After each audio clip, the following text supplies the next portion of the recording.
Salam luar biasa dahsyat. Uang di pasar tiba-tiba hilang. Tunggu dulu, uangnya tidak hilang. Masyarakat dan perusahaan hanya memindahkannya dari bank ke dompet mereka sendiri sebagai strategi untuk bertahan. Penasaran bagaimana polanya? Temukan jawabannya bersama saya di Radar Ekonomi, memetakan fakta di balik angka. Halo sahabat semua, selamat datang kembali di channel ini. Dalam ekonomi maupun kehidupan, bukan situasi luar yang menentukan hasil akhir kamu, melainkan ketepatan strategi dan respon kamu di tengah ketidakpastian. Saya selalu melihat data bukan sekedar kumpulan angka mati. Angka-angka ini adalah hasil dari keputusan, ketakutan, harapan, dan strategi dari jutaan orang. Hari ini, saya akan menunjukkan sebuah situasi yang sangat menarik. Banyak orang di luar sana panik melihat beberapa angka pertumbuhan yang melambat atau bahkan turun. Tapi, setelah kita bedah bersama, kamu akan melihat bahwa fundamental perbankan Jawa Timur sebenarnya sangat solid dan sangat kuat. Yang sedang terjadi saat ini bukanlah pelemahan ekonomi, melainkan masyarakat dan perusahaan sedang mengubah perilaku keuangan mereka menjadi jauh lebih hati-hati dan mandiri. Penasaran bagaimana hal itu bisa terjadi? Mari kita mulai pembahasannya. Judul dari pembahasan kita hari ini adalah Pembiayaan Daerah, Pengembangan Akses Keuangan, dan UMKM Jawa Timur. Laporan perekonomian triwulan 4 2025. Banyak orang mengeluh bahwa akses keuangan selalu sulit bagi pengusaha kecil. Kenyataannya, laporan ini justru menunjukkan bahwa pemerintah dan perbankan memandang UMKM sebagai prioritas utama pembiayaan daerah. Arah uang di Jawa Timur sedang difokuskan ke bawah, ke sektor real yang bersentuhan langsung dengan masyarakat.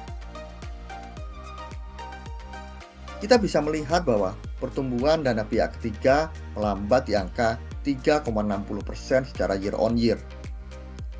Dan total aset perbankan juga hanya tumbuh 3,33%. Kalau kamu hanya membaca judulnya, ketidakpastian global, kamu mungkin akan langsung berpikir bahwa ekonomi sedang hancur. Namun, coba perhatikan secara lengkap. Penurunan ini terjadi karena perusahaan memilih menggunakan dana internal mereka sendiri untuk beroperasi. Dan masyarakat memilih memakai tabungan mereka untuk konsumsi. Jadi, uangnya tidak hilang. Uangnya hanya berpindah tempat dari rekening bank menjadi uang tunai yang langsung digunakan untuk kegiatan operasional dan belanja. Ini bukan tanda kebangkrutan, melainkan tanda kemandirian finansial yang sangat logis di tengah situasi yang belum menentu. Sikap wait and see ini adalah strategi bertahan hidup yang sangat cerdas. Mari kita melihat siklus perputaran ekonomi regional. Ada 4 elemen penting di sini. Sektor perbankan, ekosistem UMKM, proyek strategis Jawa Timur, dan konsumsi rumah tangga. Siklus ini menunjukkan bahwa ekonomi tidak berdiri sendiri. Ketika orang mengkritik bank karena kurang menyalurkan kredit, mereka lupa melihat niat utamanya. Kelangsungan proyek strategis, daya beli rumah tangga untuk kepemilikan kredit KPR, dan kelangsungan UMKM, semuanya terhubung secara sistematis dengan likuiditas bank. Jadi, pemerintah sedang memastikan keempat komponen ini saling mendukung. Jika satu direm, yang lain harus didorong agar roda ekonomi daerah tetap berputar stabil meski kondisi makro sedang lambat. Di saat banyak berita menakut-nakuti tentang krisis, fakta yang tidak bisa dibantah adalah kualitas kredit bermasalah atau non-performing loan growth itu justru menurun menjadi 3,23%. Sangat aman di bawah batas maksimal 5%. Kapasitas permodalan bank atau KAR sangat tinggi, mencapai 31,38%.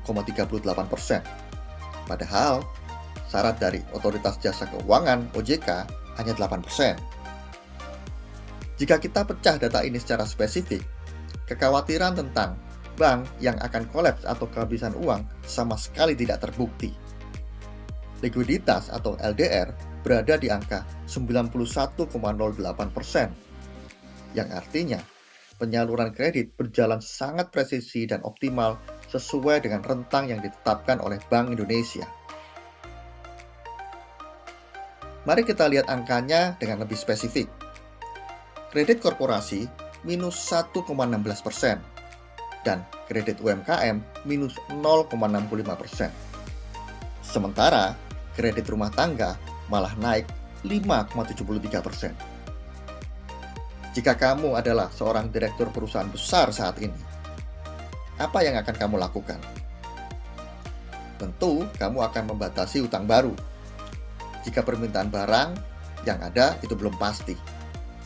Hal ini adalah kehati-hatian yang masuk akal dan diakibatkan karena pelemahan di industri pengolahan. Di sisi lain, kredit rumah tangga tetap positif karena adanya insentif pajak pertambahan nilai yang ditanggung oleh pemerintah, yang dimanfaatkan masyarakat untuk membeli properti.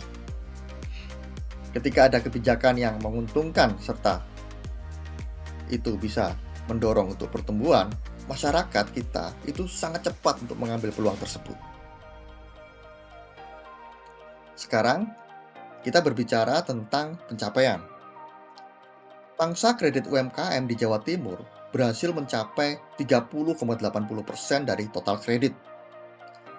Daripada kita berdebat tentang kenapa pertumbuhan kredit UMKM tadi sedikit minus, kriteria yang jauh lebih penting untuk dievaluasi adalah bahwa Jawa Timur telah secara konsisten melampaui target nasional sebesar 30%.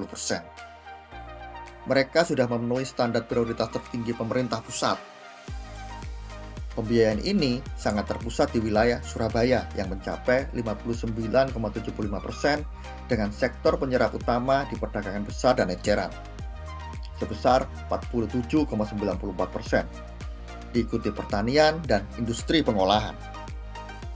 Ini membuktikan bahwa uang tersebut mengalir kepada pusat-pusat perdagangan yang menggerakkan ekonomi nyata di lapangan.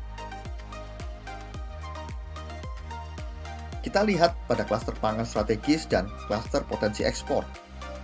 Di sini ada program untuk bawang merah di Pamekasan, sapi potong di Bojonegoro, dan padi organik di Mojokerto.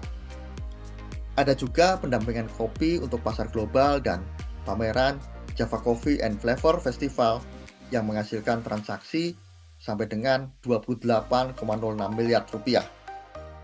Dampak dari program-program pendampingan teknis seperti ini jauh lebih besar daripada sekedar memberikan subsidi uang tunai. Dengan mengajarkan petani untuk praktek pertanian yang baik atau penggunaan teknologi pelacak digital, pemerintah tidak hanya mengendalikan harga pangan, tetapi secara langsung juga menciptakan nilai tambah produk yang berstandar internasional. Pemerintah mengajari mereka cara memproduksi barang bernilai tinggi, bukan sekedar memberi mereka hutang. Di sini, kita bisa melihat 3 langkah perbaikan. Optimalisasi stimulus kebijakan berupa pelonggaran giro wajib minimum Bank Indonesia.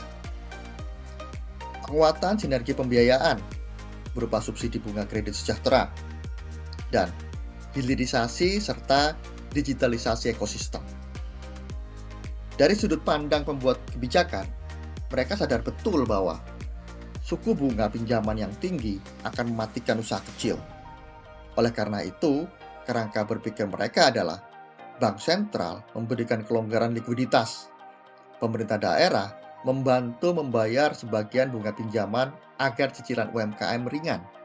Dan UMKM didorong berjualan secara digital agar pasarnya meluas.